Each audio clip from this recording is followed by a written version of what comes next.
Continuando con el módulo 1, Estudio de Derechos Humanos, tenemos ahora lo que es el tema número 4, la clasificación de los derechos humanos. Cuando hablemos de la clasificación de los derechos humanos, no estamos hablando de que existe una división entre ellos. Simplemente en términos pedagógicos, estos han sido divididos, clasificados para una mejor comprensión. ¿Cuáles son las bases fundamentales de los derechos humanos? Primer elemento, es un fruto de una construcción del pensamiento occidental, especialmente en la época moderna. Si ustedes han visto en el recorrido que hemos hecho de la historia de los derechos humanos, ha sido toda una construcción de lo que es el pensamiento fundamentalmente ligado desde lo que es Europa. Y se inicia con el pensamiento grecorromano. Y por lo tanto se potencia con todo lo que es la corriente del humanismo, y en el fondo está ahí la idea de la naturaleza del ser humano como tal. Progresivamente se ha ido tomando conciencia de lo que son los derechos humanos. No es que hemos nacido ya y nos hemos construido y ya tiene de manera permanente los derechos humanos. No, porque existe una moral política en la cual puede estar relacionada con los derechos humanos. Y esta moral política va a ser y va a depender de quién la ejerza. Por eso, los derechos humanos van a ser el resultado de lucha contra la injusticia y la tiranía. Podemos decir que en términos generales, los derechos humanos buscan reconocer la dignidad de la persona humana. Y ese es un elemento que hay que trabajarlo de manera permanente. Dignidad. El concepto de dignidad. Y por eso vamos a aplicar a todo ser humano, cualquier sea su nacionalidad, origen étnico, social, religión, género, generacional, indígena, no indígena y otros. Y por lo tanto no se puede renunciar a su beneficio ni a ser privado de él. Son los elementos que hacen. Además vamos a trabajar cuál es el análisis histórico, cuáles son los precedentes históricos. No vamos allá a remontarnos hasta cómo se da, sino cuáles han permitido que estos se configuren. Les hemos indicado que el mayor elemento son las revoluciones liberales, tanto la independencia de Estados Unidos, 1776, y la de 1789 con la Revolución Francesa.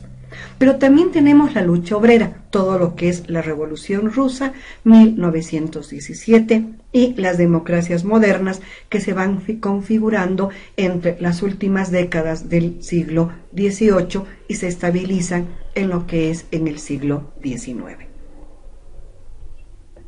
El otro es la Segunda Guerra Mundial. La Segunda Guerra Mundial va a determinar de manera muy clara y precisa la necesidad de la creación de los derechos humanos, porque si ahí se ha visto los crímenes contra la humanidad, la lucha contra la impunidad y la necesidad de legislar sobre nuevos delitos contra la humanidad que han sido vistos a través de aquellos procesos de colonización que se dan y que se están algunos manteniendo, sobre todo en el África. La evolución de los derechos humanos, nuevamente, recalcarles, esta es una división pedagógica, no hay que entenderla de manera separada. Se la conoce como primera, segunda y tercera generación. Tenemos contexto histórico, derechos humanos, o qué implica, o qué derechos humanos han sido trabajados, fortalecidos, o han sido construidos en ese proceso. ¿A qué sujeto, a qué grupo específico va a trabajarse? ¿Cuáles son los presupuestos que va y qué necesidades va a incorporar? Se llaman los de primera generación, que van ligados a lo que es la libertad fundamental individual. Y está vista como contexto histórico la Revolución Francesa y la Revolución Inglesa. Los derechos humanos son fundamentalmente los derechos civiles y políticos. El sujeto es el individuo, la persona, el ser humano. Los presupuestos son las libertades formales y por lo tanto la necesidad es el constitucionalismo. La segunda generación, o llamados a la igualdad. ¿Qué obtenemos para obtener algo? ¿Cuál es el contexto histórico? Las revoluciones socialistas, el auge del movimiento obrero. ¿Cuáles son los derechos humanos? Los derechos económicos, sociales y culturales, que han sido trabajados bajo el denominativo de los DESC. Se los ha visto mucho tiempo. Todo lo que es las últimas 3 décadas del siglo pasado se ha trabajado mucho sobre estos derechos. El sujeto es lo colectivo. Los presupuestos es el Estado social de derecho. Las necesidades son las democracias formales y la delegación de estos derechos. Y luego vienen los derechos de la tercera generación, aquellos derechos que van ligados con la fraternidad, la solidaridad entre pueblos. ¿Cuál es el contexto histórico? Las revoluciones anticolonialistas, el acceso a las independencias y sobre todo los fenómenos de globalización. ¿Cuáles son los derechos humanos? El derecho al desarrollo, a la paz, al medio ambiente, a la asistencia humanitaria. ¿Cuál es el sujeto? El pueblo, los colectivos específicos, mujeres, infancia, indígenas. Ya aquí se trabajan de manera mucho más precisa. El presupuesto es el fortalecimiento social de la sociedad civil. Las necesidades son las democracias sustantivas y por lo tanto de mayor participación. ¿Cuál es nuevamente la clasificación para que podamos tener mayores elementos? Como les decía, 3 generaciones o dimensiones: derechos civiles y políticos o de primera generación, derechos económicos y culturales o de segunda generación, y los derechos de los pueblos o de tercera generación. La Declaración de los Derechos Humanos, nuevamente, tiene el preámbulo, que contiene los argumentos que fundamentan la declaración. La proclamación señala el carácter de la declaración e indica cómo debe promocionarse, y el articulado, 30 artículos. De los artículos 1 al 2 y 3, la definición del ser humano, la igualdad, la libertad y derechos sin discriminación, los 3 derechos más generales. De los artículos 4 al 5, 5 y 6, la prohibición absoluta de 3 instituciones históricas: la tortura, la esclavitud y la servidumbre. De los artículos 7 al 20, la libertad negativa.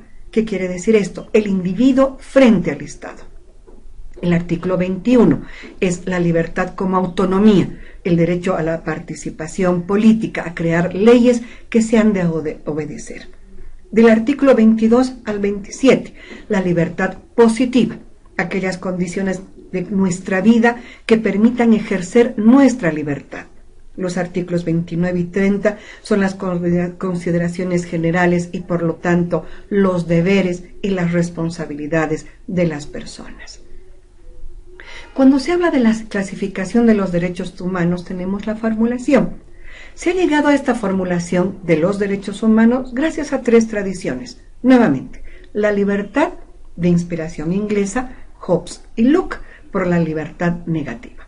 La democrática, inspirada por la Revolución Francesa, Rousseau, para la participación política. Estas 2 configuran la primera generación de derechos. La tradición socialista se recoge en los artículos que tratan la libertad positiva, que incluyen los derechos de la segunda generación, también son los denominados DESC o derechos económicos, sociales y culturales. La clasificación de los derechos humanos de primera generación son los relativos a la administración de justicia, derechos relativos a la vida. El derecho a la libertad de religión o de creencia, de libertad de opinión, de expresión, a la libertad de circulación. Los derechos de primera generación también están en lo que es el derecho a la participación política, el derecho de la igualdad ante la ley y a una protección eficaz contra toda discriminación por cualquier motivo. Los derechos de segunda generación son los derechos de autodeterminación, derecho de igualdad, el derecho al trabajo, el derecho a las condiciones equitativas y satisfactorias de trabajo. Y por lo tanto tenemos el derecho a las libertades sindicales. Cuando tenemos los derechos también de segunda generación, es el derecho a la seguridad social y a un nivel de vida adecuado, lo que incluye alimentación, vestido y vivienda. Cuando hablamos de vestido, alimentación, vestido y vivienda, nos estamos también refiriendo al derecho a la atención a la salud. Si se dan cuenta, un derecho no puede ir separado a otro, no podemos entenderlos de manera separada, tienen que ser un todo. La educación también es parte de los derechos de la segunda generación, de participar a una vida cultural. Los derechos de la tercera generación, que son los derechos de tercera que se vienen trabajando desde las últimas 2 décadas del siglo pasado, y en este siglo se ha hecho mucho más énfasis, son los derechos ecológicos o al derecho a medio ambiente sano y ecológicamente equilibrado.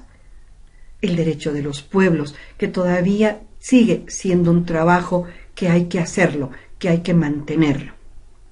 El derecho al desarrollo, a dejar de tener hambre, el derecho de dejar de luchar por tener y cubrir ciertas necesidades. El derecho al desarrollo es a tener todos el acceso a mejores condiciones de vida.